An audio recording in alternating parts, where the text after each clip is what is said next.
So there's a problem with using PowerPoint, but also a problem when you try not to use PowerPoint. And the problem is that it's generally used in a way that prevents good teaching. And I'll tell you all about that in this video and a follow-up video. So this is part 1, and part 2 will come after this one.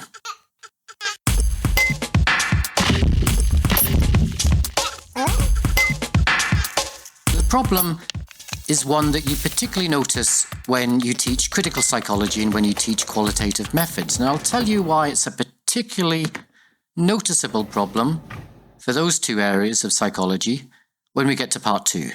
And in part 2, I'll also tell you why moving away from PowerPoint is difficult for a lecturer to do for reasons that might surprise you. But for this video, I'll just tell you what the problem is.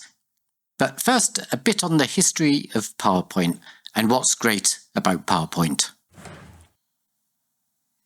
So, PowerPoint has been around for quite a while. It was originally a software program on Apple Macs and was developed sometime in 1984 when it was called Presenter. Then in 1997, Microsoft bought the software, renamed it PowerPoint, and eventually released it for PC in 1990. So it's been around for over 30 years, and it's largely remained the same throughout that time, except for a few bells and whistles that have been added in various updates over the years. It became very popular very quickly in the corporate world, but it took a while before it really took off in higher education. So when I started teaching at university in the mid-1990s, everyone was still using overhead projectors and transparencies. That was a kind of low-tech type of PowerPoint presentation with text either written onto or printed onto slides, which were A4 sheets of transparent acetate, and those physical slides were projected onto a wall by placing them onto a box with a glass top that had a powerful light shining up through it, onto an overhead mirror angled at 45 degrees, and then projected the image of the slide onto the wall. I kind of think that's how it worked.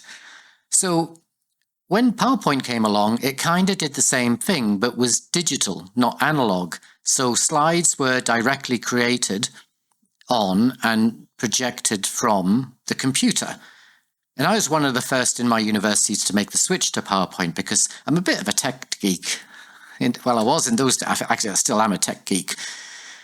These days, PowerPoint is pretty much ubiquitous. Everyone uses it.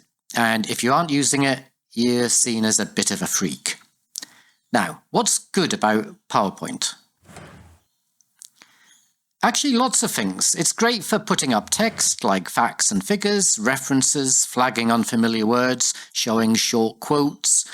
It's also great for images, showing photographs of events or of people, anything that kind of fleshes out things with pictures or diagrams. Actually, the software is being developed in ways that creates lots of really interesting creative possibilities. The biggest draw, though, and the main reason why it's now so popular, is that it's easy to use. You can learn the basics quite quickly, and the basics allow you to create a nicely designed slide presentation. You choose a template, you insert your text, a few images, and you're done. But that's also the big problem with it.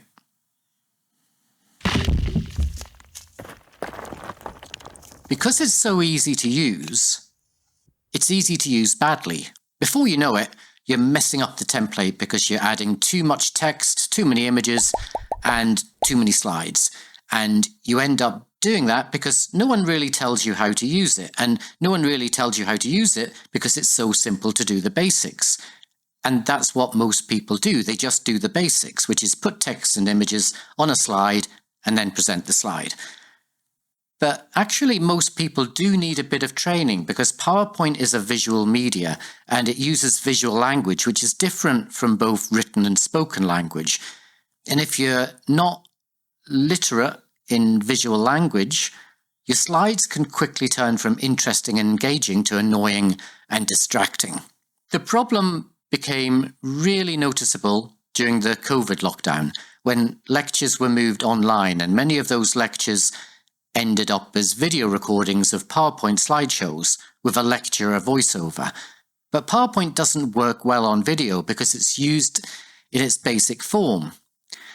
And that's because in that basic form, the slides are mostly static images. And video needs to be moving images. That's why a TV program, if they use a photograph, maybe because there's no video of the thing that they want to show available, so they use a photograph, you'll find that the camera will zoom into or out of the image to create just that little bit of movement. And all you need is just a subtle movement. And that keeps viewers watching, or keeps more viewers watching, because most of us expect that when we're watching a video, the images on the screen will move. And if they don't move, people generally kind of look away. And most students who watch videos of basic PowerPoint presentations find their attention drifts away really quickly. Now, some lecturers have realized this, and they use some of the more advanced features in PowerPoint, like animations, fancy slide transitions, and sound effects, and stuff like that. But these have to be paced really precisely so that they're not too slow, not too quick, not used too often, not used too seldomly. And mostly people get that bit wrong because they don't have the experience with what is in effect video editing. And that requires a fair bit of skill, and it requires you to be fully literate in visual language. But there's another problem, maybe the biggest problem. This is the problem of people cramming too much text into their lecture slides. And that's because PowerPoint is typically used as a means of providing text-based notes to students. Students get the lecture notes put up on the screen in the form of the slides, and they also get a copy of the slides either before or after the lecture. And many students love PowerPoint for that reason. And they're quick to complain if they don't get their copy of the PowerPoint slides. Some students get very angry with you if you don't provide them with a copy of your PowerPoint slides. And I've worked in universities where that was made a requirement of lecturers. You must give students copies of your PowerPoint slides. But just because students love that way of teaching, or some students do, that doesn't mean it's a good way of teaching. It's actually a bad way of teaching. And that's because it renders the student passive. They sit through a lecture, safe in the knowledge that the lecture notes have already been prepared for them. And some students might write additional notes on their handout of the slides. But those students are already engaged. They'll make the best of anything. But most students aren't massively engaged, and they're not taking their own notes. And those students are the students we should be worrying about. But even those students who do add their own notes to their PowerPoint handouts, the damage has already been done because the learning has been structured for them. Once students are given those PowerPoint slides for a lecture, it's near impossible for them to disassemble, then reassemble the content of the lecture. Because, hey, why would you? It would be like getting a ready assembled coffee table from a furniture store and then taking it apart with the goal of putting it back together in a better way. But why would you do that? It'd be a waste of time, and hey, there's the chance that when you put it back together, it won't be as good as how it was originally made. You presume the folk who built the table knew what they were doing. They were craftspeople. So why would you disassemble it and try and reassemble it? But that's exactly what students need to do when it comes to a university education. They need to disassemble, then reassemble the things they're taught, because that's what we call deep level learning, rather than surface learning, which is where you just remember what the lecturer said or what you've read, and then you just regurgitate it in your assignments.